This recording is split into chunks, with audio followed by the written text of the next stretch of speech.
വനമന്ത്രി K Saseendran മലക്കം പറഞ്ഞതോടെ വെട്ടിലായിരിക്കുകയാണ് വനംവകുപ്പ് ഉദ്യോഗസ്ഥർ. കേസുമായി ബന്ധപ്പെട്ട വനംവകുപ്പിൽ ആഭ്യന്തര അന്വേഷണം ഉണ്ടാവുമെന്ന് മന്ത്രി പറഞ്ഞു. ഇന്നലെ മുഖ്യമന്ത്രിക്കും കേസ് അവധാനതയോടെ കൈകാര്യം ചെയ്യേണ്ടതായിരുന്നു എന്ന് മുഖ്യമന്ത്രിയും പറഞ്ഞിരുന്നു. പൊതുസമൂഹത്തിന്റെ വികാരം മാനിക്കാൻ വനംവകുപ്പ് ഉദ്യോഗസ്ഥർക്ക് ബാധ്യതയുണ്ടെന്നും വനമന്ത്രിയുടെ ഇന്നത്തെ പ്രതികരണമുണ്ട്. കേസിൽ ഇന്നലെ വേടന് ജാമ്യം ലഭിച്ചിരുന്നു. ഇന്നത്തെ വനമന്ത്രിയുടെ ആ പ്രതികരണം കേൾക്കാം. ഈ വേടൻ എന്ന് പറയുന്ന പ്രശസ്തനായ ഗായകൻ അദ്ദേഹത്തെ പോലുള്ള ഒരാളുടെ പ്രശ്നം കൈകാര്യം ചെയ്യുമ്പോൾ കുറച്ചുകൂടി സൂക്ഷ്മത വേണമായിരുന്നു. സമൂഹം ഇത്തരം കാര്യങ്ങൾ കൈകാര്യം ചെയ്യുമ്പോൾ പക്വതയോടുകൂടി കൈകാര്യം ചെയ്യണമെന്ന് ആഗ്രഹിക്കുന്നുണ്ട്. ആ കാര്യത്തിൽ ജാഗ്രത കുറവുണ്ടായിട്ടുണ്ടോ? ഈ കണ്ടെടുത്ത പുലിനഖം വനംവകുപ്പ് ഇപ്പോൾ ചെയ്യുന്നത് അത് ശാസ്ത്രീയമായ പരിശോധന. ആ ശാസ്ത്രീയമായ പരിശോധനയ്ക്ക് ശേഷം പോരെ എന്നീ ഉത്കണ്ഠകൾ, എൻ്റെ അഭിപ്രായം ഉത്കണ്ഠകൾ സമൂഹത്തിൻ്റെ മുമ്പിലുണ്ട്. ആ ഉത്കണ്ഠകൾ പരിഹരിക്കാൻ ആവശ്യമായ നടപടികൾ സ്വീകരിക്കും. വിശദാംശങ്ങളുമായി ശ്രീജിത്ത് നായർ ചേരുകയാണ് കൊച്ചിയിൽ നിന്നും. ശ്രീജിത്ത്, ഇപ്പോൾ ഈ വനമന്ത്രി കെ ശശീന്ദ്രന്റെ രണ്ട് പ്രതികരണങ്ങളും നമ്മളിപ്പോൾ കേട്ടതാണ്. ഈ മന്ത്രിയുടെ മലക്കം മറിച്ചിലോടെ വെട്ടിലായിരിക്കുന്നത് ഇപ്പോൾ വനംവകുപ്പ് ഉദ്യോഗസ്ഥർ തന്നെയാണ്. വിശദാംശങ്ങൾ എന്തൊക്കെ?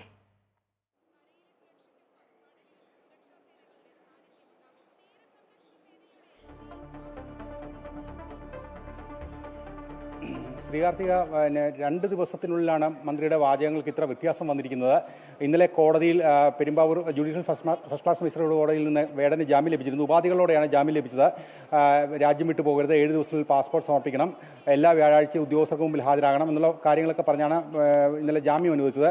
പക്ഷേ ഈ ജാമ്യം അനുവദിക്കുന്നതിന് മുമ്പായിട്ട് പൊതുസമൂഹത്തിന് മുമ്പിൽ വലിയ രീതിയിലുള്ള ചോദ്യങ്ങൾ സമൂഹം ഉയർത്തിയിരുന്നു. എന്തുകൊണ്ട് ഇരട്ട നീതി എന്നുള്ളൊരു കാര്യമായിരുന്നു ഒന്നാമത്തെ കാര്യം. 2, പുലിപ്പല്ലി പോലൊരു കാര്യം സാധാരണക്കാരനായ ഒരാൾക്ക് എങ്ങനെ തിരിച്ചറിയാൻ കഴിയും? സമൂഹത്തിൽ തന്നെ നിരവധി ഉദാഹരണങ്ങൾ കാണിച്ച് ധാരാളം ആളുകൾ പുലിപ്പല്ലിന് സമാനമായ കാര്യങ്ങൾ അണിയുന്നുണ്ട്. ഇവരെയൊക്കെ വനംവകുപ്പ് ഈ രീതിയിലാണോ കൈകാര്യം ചെയ്യുന്നുള്ള ചോദ്യങ്ങൾ പല ഭാഗങ്ങളിൽ നിന്ന് രാഷ്ട്രീയ ഭേദമന്യേ ഉയർന്നിരുന്നു. ഇതോടുകൂടി മുഖ്യമന്ത്രി ഇന്നലെ ഈ കാര്യങ്ങൾ കുറച്ചുകൂടി അവധാനതയോടുകൂടി കൈകാര്യം ചെയ്യേണ്ട ഒരു ആവശ്യകതയുണ്ടെന്ന് സൂചിപ്പിച്ചുകൊണ്ട് വാർത്താസമ്മേളനത്തിൽ പ്രതികരിച്ചിരുന്നു. ഇതോടുകൂടിയാണ് ഇന്ന് വനംമന്ത്രി ഉദ്യോഗസ്ഥരുടെ കാര്യത്തിൽ ചില വീഴ്ചകൾ ഉണ്ടായിട്ടുണ്ടെന്ന് പരാമർശിക്കുന്ന തരത്തിലുള്ള പ്രതികരണങ്ങൾ ഉണ്ടായത്.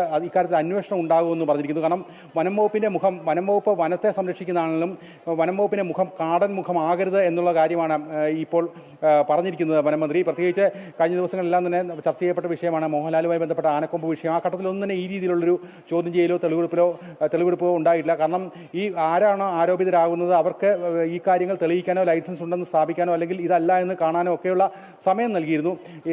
മന്ത്രി ചോദിക്കുന്നത് സ്വാഭാവികമായും ഈ പുലിപ്പല്ലാണോ എന്ന വനംവകുപ്പിനും ശാസ്ത്രീയ പരിശോധന നടത്തിയാലേ തെളിയിക്കാൻ സാധിക്കുകയുള്ളൂ. ഈ ഘട്ടത്തിൽ എന്തിന് ഇത്രയും ഒരു കൊടും കുറ്റവാളിയെ കൊണ്ടുപോകുന്നത് പോലെ കൊണ്ടുപോകേണ്ട സാഹചര്യം ഉണ്ടാക്കി എന്നുള്ളതിന് ഉദ്യോഗസ്ഥരുടെ ഒരു വിവേചനാധികാരം ഉപയോഗിച്ചില്ല എന്നൊരു കാര്യം തന്നെയാണ് മന്ത്രി ഈ ഘട്ടത്തിൽ വ്യക്തമാക്കുന്നത്. അതുകൊണ്ട് തന്നെ ഇതുമായി ബന്ധപ്പെട്ട ഉദ്യോഗസ്ഥർ ഇപ്പോൾ പരിങ്ങലിലായിരിക്കുകയാണ്. കാരണം എപ്പോഴും പൊതുസമൂഹത്തിന്റെ പ്രതികരണങ്ങൾ ആശ്രയിച്ച് പലപ്പോഴും നിയമങ്ങളെ വ്യാഖ്യാനിച്ചു കഴിഞ്ഞാൽ നിയമത്തിൽ എഴുതി വെച്ചിരിക്കുന്ന മറ്റൊരു കാര്യമായിരിക്കും. പിന്നെ എന്തുകൊണ്ട് നിയമം ഫോളോ ചെയ്തില്ല എന്നൊരു ചോദ്യം ഉദ്യോഗസ്ഥർ നേരിടേണ്ടി വരും. പക്ഷേ നിയമം നമ്മൾ പരിപാലിക്കുമ്പോൾ പോലും നിയമത്തിന് അനുസൃതമായി ചില വിവേചനാധികാരങ്ങൾ കൂടി ഉപയോഗിച്ചാൽ മാത്രമേ സ്വാഭാവികമായും ഈ ജനാധിപത്യ സമൂഹത്തിൽ ഈ ഒരു ഇത്തരം കേസുകൾ മുന്നോട്ട് വെക്കാൻ കഴിയുള്ളൂ. പ്രത്യേകിച്ച് വലിയ രീതിയിൽ വനംവകുപ്പുമായി ബന്ധപ്പെട്ട ജനങ്ങൾക്ക് പരാതികളുണ്ട്. നമുക്കറിയാം, മലയോര പ്രദേശങ്ങളിലൊക്കെ ജീവിക്കുന്നവർക്ക് ഈ തരത്തിലുള്ള കാട്ടുപന്നിയുടെ അക്രമവും മറ്റുമായി ബന്ധപ്പെട്ട് അവരുടെ കൃഷിനാശവുമായി ബന്ധപ്പെട്ട ആനയുടെ പ്രശ്നങ്ങൾ, ഇങ്ങനെ ഒരുപാട് വിഷയങ്ങൾ തുടർച്ചയായി വരികയും ഈ വനംവകുപ്പ് ഉദ്യോഗസ്ഥർ എടുക്കുന്ന കടുനിയമങ്ങൾ മൂലം വലിയ ബുദ്ധിമുട്ടുണ്ടാകുകയും ചെയ്യുന്നു. അതുകൊണ്ട് തന്നെ വനനിയമം ഉൾപ്പെടെ മറിക്കാൻ മലയോര ജനതയുടെ അനുകൂലമായ രീതിയിൽ ചിന്തിക്കാൻ സർക്കാർ തയ്യാറാകുന്നതിനിടയിലാണ് വനംവകുപ്പിന്റെ ഭാഗത്ത് നിന്ന് ഇങ്ങനൊരു നീക്കമുണ്ടായത്. എന്തായാലും വലിയ രീതിയിൽ അത് പൊതുസമൂഹത്തിൽ ചർച്ചയാകുകയും ചെയ്തു. എന്തായാലും മന്ത്രി ഇങ്ങനെ പറഞ്ഞുകൂടി ഇനി അന്വേഷണം വന്നു കഴിഞ്ഞാൽ സ്വാഭാവികമായും ഇതുമായി ബന്ധപ്പെട്ട ഉദ്യോഗസ്ഥർക്ക് നടപടി ഉണ്ടാകുമോ എന്നൊരു ആശങ്കയാണ് ഈ ഘട്ടത്തിലുള്ളത്. എന്തായാലും നിയമം വിട്ട് തങ്ങൾ ഒന്നും ചെയ്തിട്ടില്ല. തങ്ങളുടെ ഒരു ആത്മവീര്യം തകർക്കുന്ന രീതിയിലുള്ളൊരു പരാമർശമാണ് മന്ത്രിയുടെ ഭാഗത്തു നിന്നുണ്ടായെന്നൊരു പ്രതികരണമാണ് ഉദ്യോഗസ്ഥരുടെ ഭാഗത്ത് നിന്ന് ലഭിക്കുന്നത്. ശ്രീകാർത്തിക.